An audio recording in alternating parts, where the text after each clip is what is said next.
भगवते वासुदेवाय। नमस्कार दोस्तों, स्वागत है आप सभी का मेरे YouTube चैनल आर के भक्ति में। भक्तों, आज की वीडियो में हम आपको कार्तिक मास महात्म्य के 30वें अध्याय की कथा सुनाएंगे। तो सभी भक्तजन हमारी कथा को श्रद्धा भाव और प्रसन्न चित्त से सुने। जो भक्त हमारे चैनल पर नए आए हैं, जिन्होंने अभी तक हमारे चैनल को सब्सक्राइब नहीं किया है, वो हमारे चैनल को सब्सक्राइब करें। वीडियो अच्छी लगे तो वीडियो को लाइक करें और कमेंट में विष्णु भगवान की जय अवश्य लिखें। तो आइए भक्तों, हम अपनी कथा को प्रारंभ करते हैं। मुझे सहारा है तेरा सब जग के पालनहार, कार्तिक मास में महात्म का 30वां अध्याय सुनाऊं विस्तार। सूत जी कहते हैं, ध्वजारोपण झंडी लगाना सब पापों को नाश करने वाला है। चारों बड़ों में से जो कोई भी भगवान के मंदिर में झंडी लगाता है, वह ब्रह्मादि देवताओं से पूजित होकर विष्णु लोक को प्राप्त होता है। नारद जी कहते हैं, हे राजा पृथु, हम तुम्हें एक पुरातन इतिहास सुनाते हैं। पूर्व काल में सतयुग में सुमत नाम वाला एक चंद्रीय वंशी राजा था। यह राजा भगवान का भक्त, अहंकार रहित सप्तद्वीप का राजा था। सत्यवती नाम वाली उसकी रानी अत्यंत पतिव्रता थी। वह भगवान के सामने नृत्य किया करती थी तथा कार्तिक शुक्ला द्वादशी को भगवान के मंदिर में ध्वजा बांधा करती थी। एक दिन राजा तथा रानी को देखने के लिए विवांडक ऋषि आए। राजा ने उनका अत्यंत आदर सत्कार किया। तब राजा को ध्वजारोहण करते हुए देखकर मुनि ने कहा, हे राजन, भगवान को प्रसन्न करने के लिए और भी अनेक साधन हैं, परंतु तुम्हारी ध्वजारोपण में इतनी श्रद्धा क्यों है? राजा कहने लगे, मने एक अत्यंत अद्भुत आश्चर्य युक्त इतिहास है जो मैं आपको सुनाता हूं। मैं पूर्व जन्म में मालिन नाम वाला एक कुमार्गी ब्राह्मण द्वेषी महापापी शूद्र था, साथ ही वैश्यागामी भी था। मेरे इन कर्मों को देखकर मेरे बंधु बांधवों ने मुझको त्याग दिया। इसके बाद में वन में जाकर एक टूटे हुए विष्णु मंदिर में रहने लगा और वन के मृगादि जीव जंतुओं को मारकर पेट भरने लगा। इसके पश्चात विंध्याचल पर्वत पर रहने वाली कोकिलिनी नाम वाली निषाद की कन्या, जिसने अपने पति को मार दिया था, भूख से व्याकुल होकर वहां पर आई और मेरे पास ही रहने लगी। संयोगवश कार्तिक शुक्ला द्वादशी के दिन हमने एक कपड़े को बांधकर उसकी झंडी सी बनाई और दोनों मदिरा पान करके उस झंडी जैसे कपड़े को ले बेहल होकर सारी रात खूब नाचते रहे, सारी रात नृत्य करते रहे। सारी रात नृत्य करते रहने के कारण प्रातःकाल हम दोनों की मृत्यु हो गई। तब यमदूत हमें फांसी में बांधकर मारते हुए यमराज के पास ले जाने लगे। उसी समय विष्णु भगवान के दूत विमान लेकर वहां आ गए और यमदूतों को धमकाते हुए बोले, तुम पापियों को यमपुरी ले जा सकते हो, धर्मात्माओं को नहीं। परंतु यमदूत भी अत्यंत क्रोधित होकर कहने लगे कि ये दोनों महापापी हैं, इसका कारण यह यमपुरी ले जाने योग्य है। इन दोनों ने जीवन भर एक भी पुण्य कार्य नहीं किया है। तब विष्णु पार्षद कहने लगे कि मां खेत की बात है कि तुमको धर्म अधर्म का कुछ भी ज्ञान नहीं है। यह ठीक है कि ये दोनों सारी आयु महापापों में रत रहे हैं, परंतु इन्होंने कार्तिक शुक्ला द्वादशी को भगवान के मंदिरों में ध्वजारोपण तथा नृत्य किया है। अतः अब ये पापी नहीं रहे, इनके संपूर्ण पाप नष्ट हो गए। इस कारण ये विष्णु लोक में जाने के अधिकारी हैं। भले ही इन्होंने अनजाने में ही यह सब कार्य किए। इसके पश्चात विष्णु भगवान के दूत उन दोनों को विमान में बिठाकर विष्णु लोक को ले गए। नारद जी कहते हैं, हे राजा पृथु, अनजाने में भी जो ध्वजारोपण का ऐसा फल है, तो श्रद्धा के साथ कार्तिक शुक्ला द्वादशी को जो ध्वजारोपण करता है, उसके फल का तो कहना ही क्या है। इतनी कथा सुनकर विवांडक ऋषि तपोवन को चले गए। भगवान श्री कृष्ण आगे ने कहते हैं कि हे प्रिय, यमराज की आज्ञा सुधार करते हुए प्रेतपति धनेश्वर को नरकों के समीप ले गया और उसे दिखाते हुए कहने लगा, हे धनेश्वर, महान भय देने वाले इस नरक की ओर दृष्टि डालो। इसमें पापी पुरुष सदैव दूतों द्वारा पकाए जाते हैं। यह देखो, यह तत्ववाचक नामक नरक है, जिसमें देह जलाने के कारण पापी विलाप कर रहे हैं। जो मनुष्य भोजन के समय भूखों को भोजन नहीं देता वह बार बार इस नरक में डाले जाते हैं। वह प्राणी जो गुरु, अग्नि, ब्राह्मण, गौ, वेद और राजा इनको लात मारता है वह भयंकर नरक अक्षय पाप के करने पर मिलते हैं। आगे देखो, यह दूसरा नरक है जिसका नाम अंधतामिश्र है। इन पापियों को सुई की भांति मुख वाले तमोत नामक कीड़े काट रहे हैं। इस नरक में दूसरों का दिल दुखाने वाले पापी गिराए जाते हैं। यह तीसरा नरक है जिसका नाम कृकेय है। इस नरक में पापियों को आरे से चीरा जाता है। यह नरक भी असिमत्र, वर्ण आदि वेदों से 6 प्रकार का होता है। इसमें स्त्री तथा पुत्रों के वियोग करने वाले मनुष्यों को कड़ाही में पकाया जाता है। 2 प्रियजनों को दूर करने वाले मनुष्य भी असिमत्र नामक नरक में तलवार की धार से काटे जाते हैं और कुछ भेड़ियों के डर से भाग जाते हैं। अब अर्गल नामक चौथा नरक देखो। इसमें पापी विभिन्न प्रकार से चिल्लाते हुए इधर उधर भाग रहे हैं। यह नरक भी बद आदि भेदों से 6 प्रकार का है। अब तुम ये 5वां नरक देखो जिसका नाम कूट शामिली है। इसमें अंगारों की तरह कष्ट देने वाले बड़े बड़े कांटे लगे हैं। यह नरक की यातना आदि भेदों से 6 प्रकार का है। इस नरक में परस्त्री गमन करने वाले मनुष्य डाले जाते हैं। अब तुम यह 6ठा नरक देखो। ओलवण नामक नरक में सिर नीचे करके पापियों को लटकाया जाता है। जो लोग भक्षाभय का विचार नहीं करते, दूसरों की निंदा और चुगली करते हैं, वे इस नरक में डाले जाते हैं। दुर्गंध भेद से यह नरक भी 6 प्रकार के हैं। यह 7वां नरक है जिसका नाम कुंभीपाक है। यह अत्यंत भयंकर है और यह भी 6 प्रकार का है। इसमें महापात की मनुष्यों को पकाया जाता है। इस नरक में सहस्त्रों वर्षों तक यातना भोगनी पड़ती है। यही रौरव नरक है। जो पाप इच्छा रहित किए जाते हैं वह सूखे और जो पाप इच्छा पूर्वक किए जाते हैं वह पाप आर्ध कहलाते हैं। इस प्रकार शुष्क और आर्ध वेदों से यह पाप 2 प्रकार के होते हैं। इसके अलावा और भी अलग अलग 84 प्रकार के पाप हैं। अपक्रीण, पांडकाते, मलिनीकरण, जाति भ्रंशकरण, उपाय, अतिपाप, महापाप, ये 7 प्रकार के पातक हैं। जो मनुष्य जैसा कर्म करता है उसे इन 7 नरकों में उसके पाप कर्मों के अनुसार पकाया जाता है। चूंकि तुम्हें कार्तिक व्रत करने वाले भक्तों का संसर्ग प्राप्त हुआ था, उससे पुण्य की बुद्धि वृद्धि हो जाने के कारण ये सभी नरक तुम्हारे लिए निश्चय ही नष्ट हो गए हैं। इस प्रकार धनेश्वर को नरकों का दर्शन कराकर प्रेतराज उसे यमलोक ले आए। वहां आकर उसे वहां का राजा बना दिया। वहीं कुबेर का अनुचर धनक्षय के नाम से प्रसिद्ध हुआ। बाद में महर्षि विश्वामित्र ने उसके नाम पर तीर्थ बनवाया था। कार्तिक मास का व्रत महाफल देने वाला है। इसके समतुल्य अन्य कोई दूसरा पुण्य कर्म नहीं है। जो भी मनुष्य इस व्रत को करता है तथा व्रत करने वाले का दर्शन करता है उसे मोक्ष की प्राप्ति होती है। वैशंपायन जी कहते हैं, जन्मेजय, राजा उग्रसेन पुत्र शोक से संतप्त एवं दुखी होकर श्री कृष्ण के समीप गए। उस समय वे इस प्रकार लंबी सांस खींच रहे थे मानो उन्होंने विष पी लिया।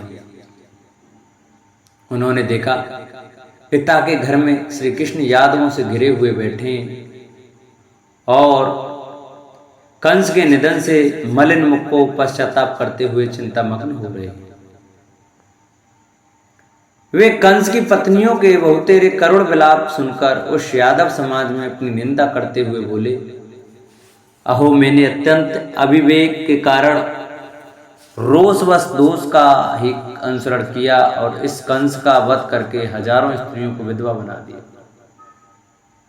साधारण मनुष्यों को भी स्त्रियों पर दया हो जाती है, परंतु मेरे द्वारा अपने पति के मारे जाने पर जो इस प्रकार आर्त होकर रो रही है, उन रानियों के प्रति केवल पश्चाताप प्रकट करके मैं अपना शोक प्रकाशित कर रहा हूं। इन भोली वाली स्त्रियों के विलाप को सुनकर तो यमराज के हृदय में भी करुणा का संचार हो सकता है। मैंने तो पहले से ही यह निश्चय कर लिया था कि कंस का वध ही श्रेष्ठ है, जो सदा पापों से तत्पर रहने के कारण साधु पुरुषों की दृष्टि में भी उद्वेजनीय, उद्वेग में डालने योग्य हो गया हो, संसार में सदाचार से घिर गया हो तथा सब लोग जिससे द्वेष रखने लगे हों, ऐसे मंद बुद्धि पुरुष का मर जाना ही श्रेयकर है। वहीं उसे क्लेश से छुटकारा दिलाने वाला है, जीवित रहना नहीं। कंस सदा पापों में ही लगा रहता था। साधु पुरुष भी उसे दुष्ट समझकर उसका आदर नहीं करते थे तथा वह सबका धिक्कार पाकर पतित हो गया था। अतः उसके जीवन पर क्या दया हो सकती है। तपस्वी पुरुषों को जो स्वर्गलोक में निवास प्राप्त होता है वह उनके पुण्य कर्म का ही फल है। पुण्यात्मा पुरुष इस जगत में भी यशस्वी होता है और स्वर्गगामी वासी देवता भी उसे सादर ग्रहण करते हैं। यदि सब लोग संतुष्ट हों, सारी प्रजा धर्म में तत्पर रहे और मनुष्यों की केवल धर्म में ही प्रवृत्ति हो तो राजाओं को अन्याय छू भी नहीं सकता। यदि आप इस लोक में दुष्ट वृत्ति वाले पुरुषों का दमन करें तो परलोक में धर्मराज उसे उसका फल देते हैं। संपूर्ण लोकों को धर्म उसके फलस्वरूप सुख की प्राप्ति भी अविष्ट है। इसलिए उनमें रहने वाले पुरुषों को परलोक में सुख देने वाले पुण्य कर्मों का ही अनुष्ठान करना चाहिए। देवता धर्मपरायण मनुष्य की विशेष रूप से रक्षा करते हैं, क्योंकि लोक में अधिकतर पाप कर्म करने वाले ही सुलभ होते हैं।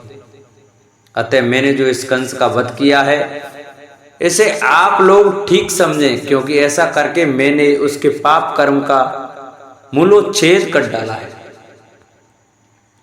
इसलिए इन समस्त शोकाकुल नारियों को आप लोग सांत्वना प्रदान करें और मथुरापुरी के नागरिकों एवं शिल्पियों तथा व्यवसायियों को भी समझा बुझाकर धीरज बनाएं। जब श्री कृष्ण इस प्रकार कह रहे थे उसी समय राजा उग्रसेन अपना मुंह नीचे किए हुए कुछ यादवों को साथ ले उस घर में प्रविष्ट हुए। वे मन ही मन अपने पुत्र कंस के अपराध से डरे हुए थे। उन्होंने उस यादव सभा में कमल नयन भगवान श्री कृष्ण से आंसू भरी दीन गदगद तथा लड़खड़ाती हुई वाणी में इस प्रकार कहा, हे श्री कृष्ण, तुमने मेरे पुत्र से उसके अपराध का बदला ले लिया।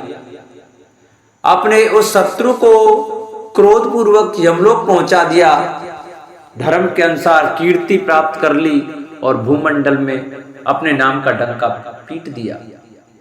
सत्पुरुषों के हृदय में अपनी महत्ता स्थापित कर दी और शत्रुओं को भयभीत कर दिया। यदुवंशी की जड़ जमा दी और सुहदों को अपने ऊपर गर्व करने का अवसर दिया। सामंत राजाओं में तुम्हारा प्रताप प्रकाशित हो गया। मित्रगण तुम्हें अपनाएंगे और भूमंडल के राजा तुम्हारा आश्रय लेंगे। प्रकृतियां प्रजा मंत्री आदि तुम्हारा अनुसरण करेंगी। ब्राह्मण लोग तुम्हारी स्तुति करेंगे, तुम्हारे गुण गाएंगे और संधि विग्रह के कार्यों में प्रमुख रूप से भाग लेने वाले मंत्री तुम्हें प्रणाम करेंगे। श्री कृष्ण हाथी घोड़े रथ और पैदल सैनिकों से भरी हुई कंस की अक्षय सेना ग्रहण करो। श्री कृष्ण जो कुछ भी धन धान्य रत्न और वस्त्र आदि कंस के अधिकार में थे उन सबको तुम्हारे आदमी संभाल लें। स्त्रियां स्वर्ण वाहन तथा अन्य जो कुछ भी धन रत्न आदि हैं उन पर भी बेअधिकार कर लें। यदुवंशियों के शत्रुओं का संहार करने वाले यदुनंदन श्री कृष्ण, जब इस प्रकार अप्राप्त वस्तु की प्राप्ति रूप योग संपन्न हो गया, विग्रह की समाप्ति हो गई और इस पृथ्वी पर तुम्हारा पूर्ण रूप से अधिकार हो गया, तब हम सभी यादवों की गति और अगति एकमात्र तुम ही हो। वीर, हम दीनजन तुम्हारे सामने जो कुछ कह रहे हैं हमारी यह प्रार्थना स्वीकार करो। गोविंद, यह पाप कर्म कंस तुम्हारे कोप से दग्ध हो गया। हम चाहते हैं कि तुम्हारी ही कृपा से अब इसका प्रतिकार्य संपन्न कर दिया जाए। उस मरे हुए नरेश का और्ध्वदेहिक संस्कार पूर्ण करके मैं अपनी पत्नी और पुत्र बंधुओं को साथ ले वन में मृगों के साथ विचरूंगा। श्री कृष्ण कहते हैं कि मरे हुए मनुष्य का प्रेत संस्कार मात्र कर देने से उसके बांधवों का कर्तव्य पूरा हो जाता है और फिर वे उसके लौकिक ऋण से ऋण हो जाते हैं। अतः मैं चिता स्थान पर विधि पूर्वक अंश का अंतिम अग्नि संस्कार करके उसको जलांजलि मात्र देकर उसके ऋण से ऋण हो जाऊं, यह मेरी इच्छा है। श्री कृष्ण, यही तुमसे मेरा निवेदन है, इस विषय में मुझ पर अपना स्नेह भाव प्रकट करो। सुना है चिता पर अंतिम संस्कार कर देने से बेचारा मृतक प्राणी उत्तम गति प्राप्त कर लेता है। उग्रसेन का यह वचन सुनकर श्री कृष्ण भगवान को बड़ा आश्चर्य हुआ। उन्होंने सांत्वना पूर्वक उग्रसेन को समझाते हुए उनकी बात का इस प्रकार उत्तर दिया। तात, आपने यह जो कुछ कहा है वह सब इस समय के अनुरूप है। राजसिंह, आपकी बात आपके उत्तम आचार विचार और श्रेष्ठ कुल के अनुरूप है। जो बात बीत गई वह कैसी वैसी होने वाली थी। देव के उस विधान को लांघना किसी के लिए भी दुष्कर था। फिर भी उससे प्रभावित होकर जो आप ऐसी बातें कर रहे हैं, इससे मुझे दुख हुआ है। कंस मर जाने पर भी मेरे द्वारा राजोचित सत्कार प्राप्त करेगा, इस बात के लिए मैं आपको विश्वास दिलाता हूं। तात, आपका महान कुल में जन्म हुआ है, आपने वेदों का ज्ञान प्राप्त किया है, फिर आप कैसे नहीं समझ पा रहे कि नियति देव के विधान का उल्लंघन करना बहुत ही कठिन है। पृथ्वीनाथ, स्थावर और जंगम सभी प्राणियों के पूर्व जन्मों में किए हुए कर्म समय से परिपक्व होते हैं और उन्हें शुभाशुभ फल की प्राप्ति कराते हैं। तात नृश्रेष्ठ, जो वेद शास्त्रों के विद्वान, धनवान, दाता, प्रिय दर्शन, सुंदर, ब्राह्मण भक्त, नीति संपन्न, दीनों पर अनुग्रह करने वाले, लोकपालों के समान यशस्वी और महेंद्र तुल्य पराक्रमी राजा हैं, उन्हें भी काल उठा ले जाता है। जो धर्मात्मा, संपूर्ण भावों के ज्ञाता, प्रजा पालन में तत्पर, क्षत्रिय धर्म परायण तथा जितेंद्रिय थे, वे भी काल के गाल में चले गए। स्वयं अपना किया हुआ जो शुभ या अशुभ कर्म है, वही समय आने पर समस्त देहधारियों के समक्ष सुख दुख के रूप में दिखाई देता है। यह भगवान की अदृश्य रूप से रहने वाली माया ही है, जिससे यह जगत मोहित हो जाता है। उसके स्वरूप को जानना देवताओं के लिए भी अत्यंत कठिन है। वास्तव में सुख और दुख की प्राप्ति में कर्म कारण है। मनुष्य जो चिंतन एवं व्यथित होता है वह माया जनित मोह ही है। कंस अपने पूर्व कर्मों से प्रेरित होकर ही काल के द्वारा मारा गया है। मैं उसमें कारण नहीं हूं, काल और कर्म ही कारण है। तात, सारा चराचर जगत सूर्य और सौम्य अग्नि सोमात्मक है। वह काल से मृत्यु को प्राप्त होकर फिर काल से ही जन्म ग्रहण करता है। काल ही समस्त प्राणियों के निग्रह और अनुग्रह में तत्पर है, इसलिए संपूर्ण भूत काल के अधीन है। नरेश्वर, आपका पुत्र अपने ही दोषों से दग्ध हुआ है। उसकी मृत्यु का कारण मैं नहीं, काल है, अथवा मैं इसमें निमित्त कारण हो सकता हूं, इसलिए संशय नहीं है, क्योंकि दूसरे निमित्तों का सहारा लेने वाला काल अकेला ही क्या करेगा। राजन, काल सबसे अधिक बलवान है। काल से परे जो मोक्ष रूपा गति है वह दुर्विज्ञ है। उसे पर और अपर, पुरुष और प्रकृति के अंतर को जानने वाले समदर्शी पुरुष भी प्राप्त होते हैं।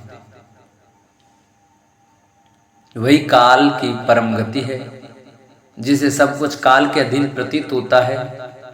तात, अब मैं जो कुछ कहता हूं मेरे बताए हुए उस कार्य को आप करें। नरेश्वर, मुझे राज से कोई प्रयोजन नहीं है, ना तो मैं राज्य का अभिलाषी हूं और न राज्य के लोभ से मैंने कंस को मारा ही है। मैंने तो केवल लोकहित के लिए और कीर्ति के लिए भाई सहित तुम्हारे पुत्र को मार गिराया है, जो इस कुल का विकृत सड़ा हुआ अंग था। मैं वही वनेचर गो होकर गोपों के साथ गोओं के बीच प्रसन्नता पूर्वक विचरूंगा, जैसे इच्छा अनुसार विचरने वाला हाथी वन में स्वच्छंद घूमता है।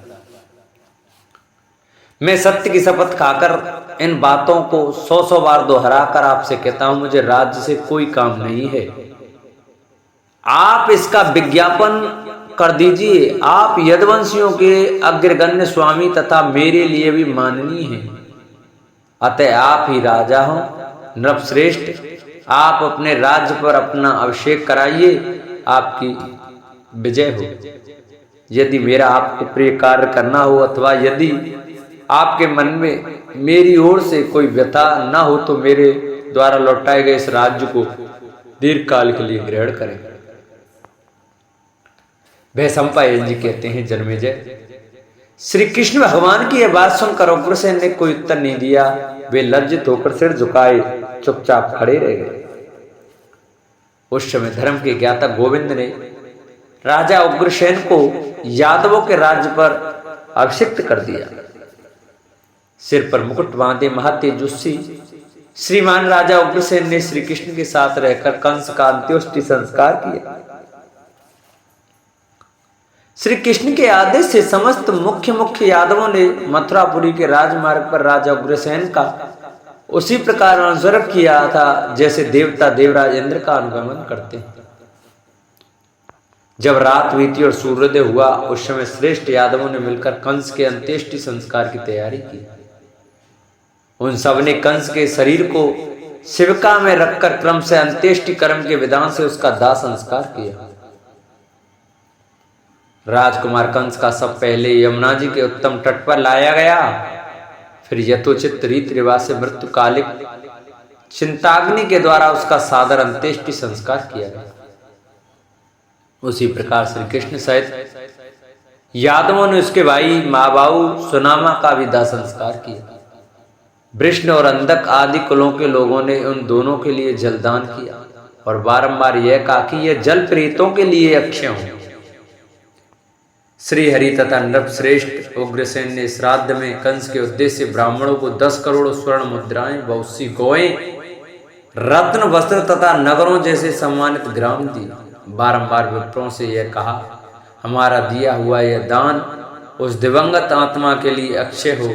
इस प्रकार कंस और सुनामा के लिए जलदान करके दीनचित्त यादव राजा उग्रसेन को आगे किए मथुरापुरी में प्रविष्ट हुए।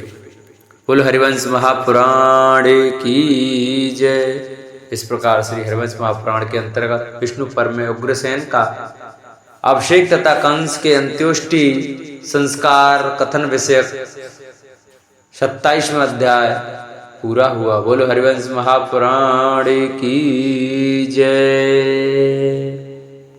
जिन भक्तों को हमारी हरिवंश महापुराण की कथा अच्छी लगी हो, हमारी वीडियो अच्छी लगी हो, तो हमारी वीडियो को ज़्यादा से ज़्यादा शेयर करें। जिन्होंने अभी तक हमारे चैनल को सब्सक्राइब नहीं किया है, वो हमारे चैनल को सब्सक्राइब करें। वीडियो अच्छी लगे तो वीडियो को लाइक करें और कमेंट में बालकृष्ण लाल की जय अवश्य लिखें। बोल कृष्ण कन्हैया लाल की जय।